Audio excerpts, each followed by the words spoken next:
Good evening. We're tracking a developing story tonight that is fundamentally reshaping the balance of global power. This is a special report, the Hypersonic Edge. 12 minutes. Those are the words of General Marcus Hall, a top Pentagon official, delivering a chilling assessment of a new era of warfare. His full statement, in 12 minutes, everything changes. Tonight, we'll show you exactly what he means. We begin with the breaking news. Intelligence agencies are describing the current situation as a full-blown hypersonic crisis, an international standoff centered on a new and profoundly destabilizing class of weapon. To understand the gravity of this, let's look at the situation unfolding in the Taiwan Strait. A regional dispute has rapidly escalated following the deployment of these new weapons, creating a crisis where traditional military responses may already be obsolete. The world is on notice. Just hours ago, Chinese state media broadcast footage of its DF-17 missiles, accompanied by a clear message.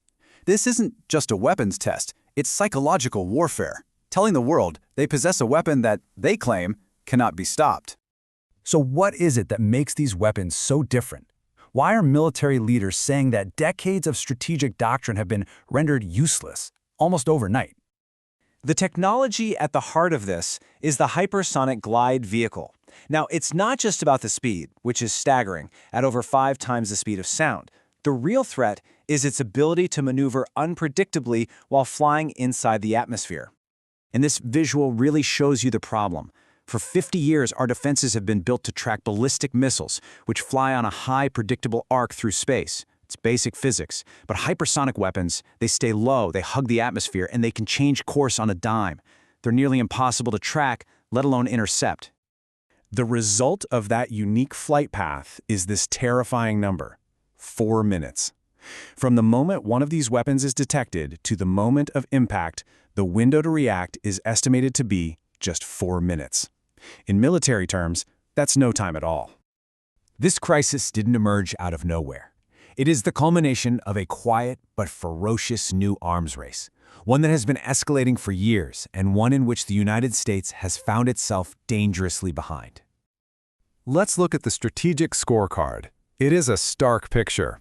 Russia, with its Zircon missile, and China, with the DF-17, both have operational hypersonic weapons in the field right now.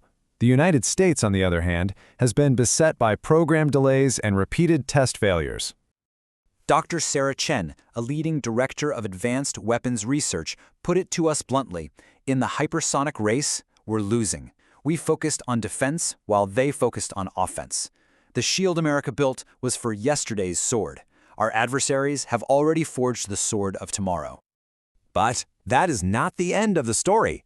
Tonight, we can report that faced with this overwhelming new threat, the U.S. has been secretly developing a revolutionary new form of defense, a potential counterweapon that could change the game once again.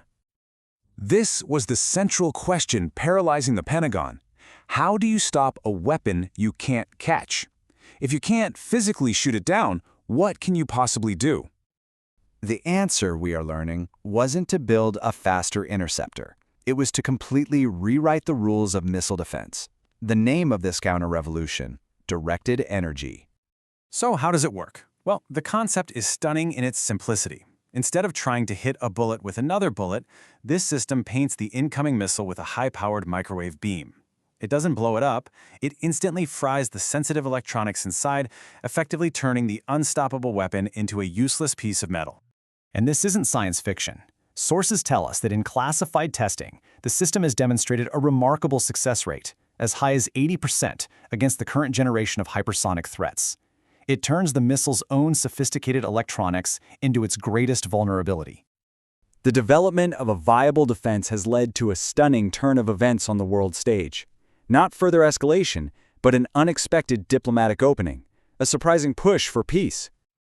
Just today, the United States made a dramatic proposal at the United Nations, a new global treaty to halt the very hypersonic arms race it was, until recently, losing. The goal is to stop this dangerous proliferation before it spirals completely out of control. We've obtained the key terms, a verifiable freeze on deploying these weapons, an end to new production, and a system of international inspections and transparency. The argument being made behind closed doors is simple. Why spend billions on an offensive weapon that can now be rendered useless? This entire cycle, from an unstoppable offense to an unbeatable defense, reveals a profound lesson about the new reality of 21st century warfare. Dr. Chen, who we heard from earlier, explains the incredible paradox at play here. The desperate race to build the perfect weapon forced the creation of the perfect shield, making the weapon itself strategically obsolete before it was ever even used. Which brings us to the ultimate question at the heart of this global crisis. After all the threats, the spending, the fear, who actually won the hypersonic arms race? The surprising and perhaps sobering answer is nobody. The pursuit of the ultimate weapon proved to be a dead end, a futile cycle where every advance in offense simply triggered an equal and opposite advance in defense. But this story isn't over. The nature of conflict is already changing again. The next arms race is already underway. It's not being fought with missiles you can see, but with artificial intelligence, with autonomous systems, with code. It's a race that is almost completely invisible. And the question we leave you with tonight is, are we ready?